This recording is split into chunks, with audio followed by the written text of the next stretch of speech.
बिना कृपा है भगवान। आज लक्ष्मणभाई शिक्षा भणतर एज्युकेशन वधी गયું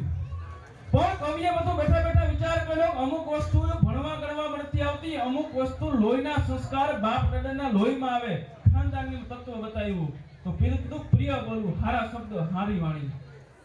તમે જો કોઈ કે હારી વાણીથી કોઈ બે માણસનું સમાધાન થતા હોય તો સમજી લો તમારા ઉપર ભગવાન કાર્ય ઠાકરની મેર છે। આજે રામાયણ પારાયણ બધાય વાંચે પણ આપણે મોરારી બાપુની ક્યાં સાંભળવા જાય કારણ કે વાણીનો પ્રતાપ બોલ્યો કયો શબ્દ ક્યાં બોલવો ને એ માણસને ખબર પડી ગઈ કીધું 9 બોલામાં 9 ગુણ બોલે એના બોર વેચાય માણસને કયો શબ્દ ક્યાં બોલવો ખબર પડી ગઈ। આ તમારા આંગણે 20-22 વર્ષનો જીવાની આવે ને તો પૂછો ભાઈ કેનો દીકરો ઓળખતા ન કે ફલાણા ફલાણા ભાઈનો દીકરો પણ એ જ માટીને પૂછો કેના પેટનો તપ થઈ જાય પેલા એક ઝાપટ ચડે પછી કે આના પેટનો શબ્દ બેનો એક જ થાય કયો શબ્દ હે આજ રામનું નામ ઘણું પવિત્ર કરણભાઈ પણ દીકરો પોઈન્ટ પે બોલે રામ બોલો ભાઈ રામ હે ગણેશનું નામ પવિત્ર કોઈ માટી વતી ગયું એમ કે પેલા ગણેશની સ્થાપના કરો પછી એની શમશાન યાત્રા કાઢો હે તો હરેક વસ્તુનો માધ્યમ બતાવ્યું ક્યાં બેહવું ક્યાં ઉઠવું એ તમને ખબર પડી જોઈએ હે આજે તમે સ્થાનની કિંમત બતાવી ક્યાં સ્થાન ઉપર બેઠા ને કરણભાઈ એના ઉપર થાય આ તમે કદાચ ભારતસરની માલિકા જાઓ અને ત્યાં ચા પીઓ 10 રૂપિયાની આવે પછી તમે દ્વારકા જાઓ ગોવર્ધનમાં પીઓ ચા તો એ 100 રૂપિયાની આવે અને મુંબઈ તાજની હોટલની માલિકા પીઓ તો 1200 રૂપિયાની ચા આવે એટલે વસ્તુ તો એમાં એક જ પડે દૂધ ને ખાંડ ને ભૂકી ની જ પડે પણ ક્યાં મળે ને એના ઉપર કિંમત બતાવી તો માણસને ક્યાં બેહવું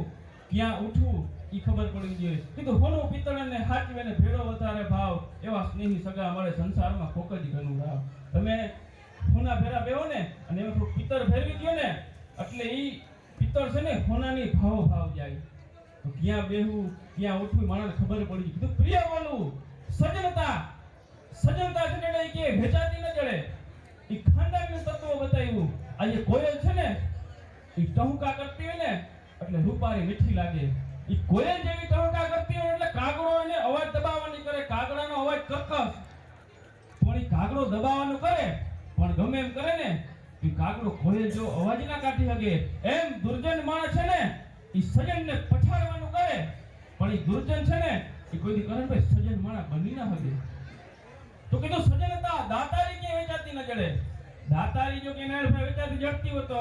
એના કે શ્લોક ને મંત્ર હોત તો ભાઈ ટીકડીના દબાઈ રાખે લક્ષ્મણ એને નાખી દૂધમાં ભલે કે હવા ધુબાકા દી કરી પાવર લીએ દાતારી ના કે ઇન્જેક્શન ના હોય એની કે નિહારું ના હોય એની જો કે નિહારું કે નાળભાઈ તો બારોટો જમા ખર્ચાથી એડમિશન કરે ટોર્સ ને ટોર્સ મોકલા કરી દે ભાઈ ખર્ચ થાય અમારો ઈ અંદરથી આવે કીધું દેવું મરવું ને મારવું ઝાલવી ખગારી જટ કલો કહેશું ઠકરા આટલી ખતરિયા દેવું છે ને રામદેવ સાહેબ ઈ બહુ હલવું છે વાતો થાય બાકી જે માણસ સમય એમ તે ભીની આવે અમુક લોભી આવે ને બીજાના ઘરે પ્રસંગ હોય આપણે કે હું મીઠાઈ પીતીશું થઈ ગઈ ક્યાં માણા ખાય નથી એકમાં તો ઘણું થઈ ગયું હે પોતે ને આવે તે ભીડી જાય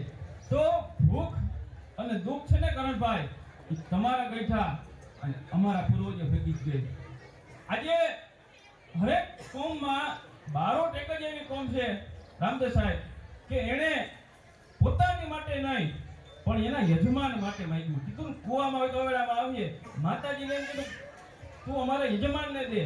આની પાસે તો નભાડી દે તો એને હું માંગ્યું રીતિ દે સિદ્ધિ દે અષ્ટમ નિધિ દે વંશ મે વૃદ્ધિ દે બાકબાની આ હૃદય મે જ્ઞાન દે ચિત્ત મે ધ્યાન દે અભય વરદાન દે સંપૂરાની આ દુઃખ કો દૂર કર સુખ ભર પૂર કર આશા સંપૂર્ણ કર દાસ જાની આ સજન સહિત દે કુટુંબ સે પિત દે જંગ મે જીત દે મા ભવાની આ બધું કઈ અમારા માટે નહીં અમારા યજમાનને દેજે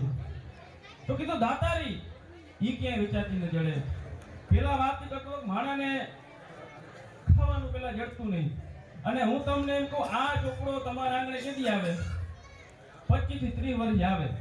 એટલે ઘણી ઠેકાણે નામ માની એટલે કે બાપ તમે તો આ બધા બોકીરો તમને ઉકલી કે તમે હકિયાતી કે 2 કલાકમાં બોકીરા કરીને મેજો પૈસા જોડે પણ મેં કીધું ભાઈ વાત બધી સાચી આ પૈસો આવ્યો એનો મતલબ 25 થી 30 વર્ષ થયા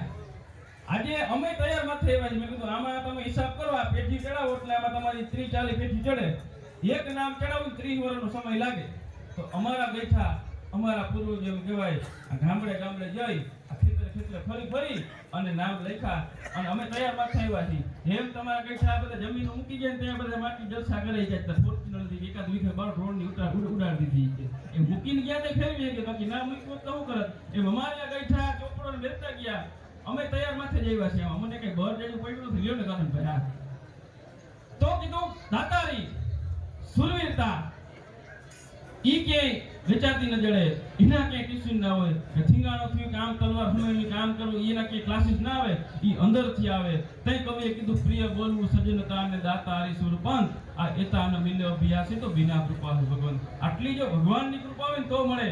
તો જેથી આ મનુષ્ય તે જેનો તો કવિએ કીધું માણામાં કાંઈક ગુણ હોય, જન્મી જનતો ભગત જણજે, કા દાતા ને કા સુર, આ નેતવરે રેજે વાંજણી કે તારું મત ગુમાવી છે. આ મનુષ્ય તે જેનો તો માણાની વાળી પાસે કાંઈક કવિએ કીધું ગુણ હોવા જોઈએ, કે